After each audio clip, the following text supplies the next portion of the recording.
السلام علیکم ورحمۃ اللہ وبرکاتہ۔ اس کے پہلے ہم 6 ویڈیو بنا چکے ہیں جس میں جنات کے بارے میں آپ کو تفصیل سے بتایا جا چکا ہے۔ ابھی آگے بھی انشاءاللہ سلسلہ چلے گا۔ یہ 7واں حصہ ہے، لیکن ہر حصے کو الگ سے بھی سنیں گے تو کچھ نہ کچھ معلومات رہے گی اور پورا بھی سن سکتے ہیں۔ جنات کی قسمیں۔ شارح بخاری علامہ بدر الدین محمود عینی رحمۃ اللہ علیہ نے قرآن پاک، احادیث مبارکہ اور آثار میں غور و فکر کر کے جنات کی اقسام بتائی ہیں۔ ایک قسم بتائی ہے غول، اسے عفریت بھی کہتے ہیں۔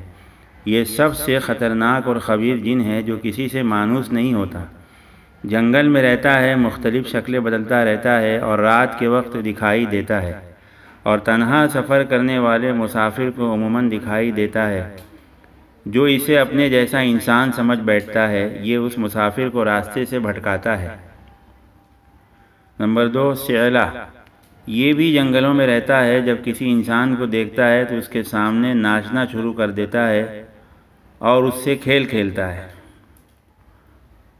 غدار۔ یہ مصر کے اطراف اور یمن میں کہیں کہیں پایا جاتا ہے۔ اسے دیکھتے ہی انسان بے ہوش ہو جاتا ہے۔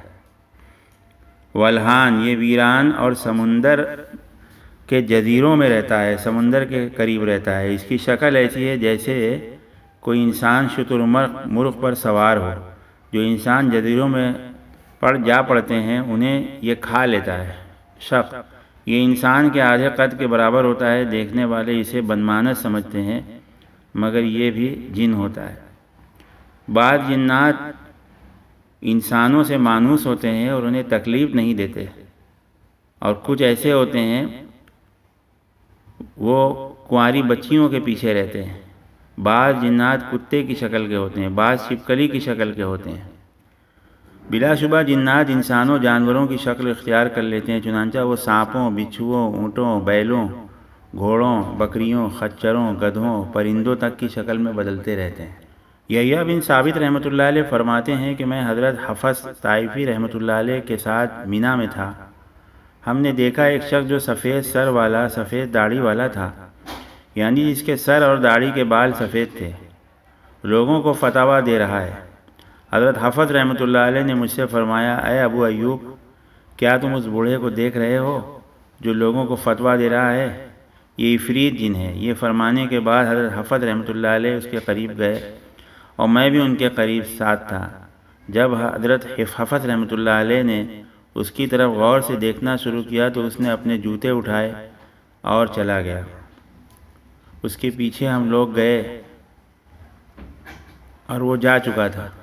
جب قریش نے بدر میں جانے پر اتفاق کر لیا تو انہیں یاد آیا کہ ان کے اور قبیلہ بنی بکر کے درمیان عداوت ہے۔ ممکن تھا کہ وہ یہ خیال کر کے واپسی کا ارادہ کرتے۔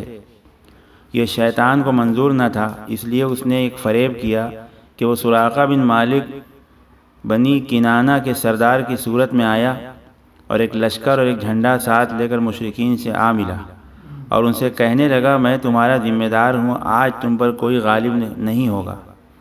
جب مسلمان اور کافروں کے درمیان لشکر صف آرا ہو رہے تھے تو رسول کریم صلی اللہ علیہ وسلم نے ایک مشت خاک مشرکین کے اوپر، وما رمیت اذ رمیت ولکن اللہ رما، یعنی وہ آیت پھینک ماری۔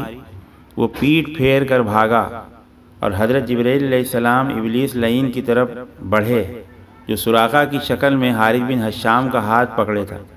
وہ ہاتھ چھڑا کر اپنے سارے گروہوں کو لے کر بھاگنے لگا، اور حارث نے کہا، سراقہ سراقہ، تم تو ہمارے ضامن تھے، تم کہاں جاتے ہو؟ کہنے لگا، مجھے وہ نظر آتا ہے جو تمہیں نظر نہیں آتا، کہ میں فرشتوں کو دیکھ رہا ہوں۔ اس سے وہ بھاگنے لگا۔ جب لوگ شکست کھا کر مکہ واپس پہنچے تو لوگوں نے کہا کہ ہمارے شکست کی وجہ سراقہ ہے۔ تو سراقہ بن مالک کو جب یہ خبر ہوئی تو انہوں نے کہا کہ میں قسم کھا کر کہتا ہوں میں وہ نہیں تھا۔ تب لوگوں کو معلوم ہوا کہ وہ جو ہے شیطان تھا۔